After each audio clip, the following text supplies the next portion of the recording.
Sa unang pagkakataon sa kasaysayan nito, nag-launch na ang Rock Marine Corps ng sarili nilang fast assault craft, isang malaking milestone mula nang maitatag ang kanilang serbisyo. Ang bagong fast assault craft na ito ay fully designed at built sa South Korea, at malinaw na upgrade kumpara sa dating gamit nilang rigid inflatable boats o RIBs. Mas mabilis, mas protektado, at mas malakas ang firepower, kaya inaasahang magiging critical asset ito para sa rapid reaction missions at amphibious operations lalo na sa mga forward at contested areas.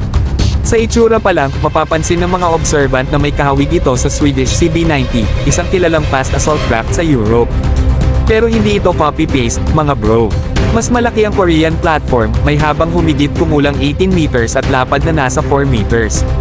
Ibig sabihin, mas stable ito sa high-speed operations at mas kayang magdala ng troops at equipment. Pagdating sa armas, hindi rin nagpahuli ang bagong craft. Equipped ito ng 12.7mm remote-controlled weapon stations o RCWS, na nagbibigay ng malakas na firepower habang pinoprotektahan ang crew dahil hindi na kailangang lumabas ng exposed positions. Mayroon din itong dalawang K-16 machine guns na gumagamit ng 7.62 by 51mm rounds, sapat para sa suppression, coastal engagements, at close-in support sa landing forces. Sa propulsion side, gumagamit ang sasakyang dagat na ito ng water jet system na kayang umabot ng hanggang 45 knots ang maximum speed. Iyan ay sobrang bilis, mga bro, lalo na para sa isang armed military craft.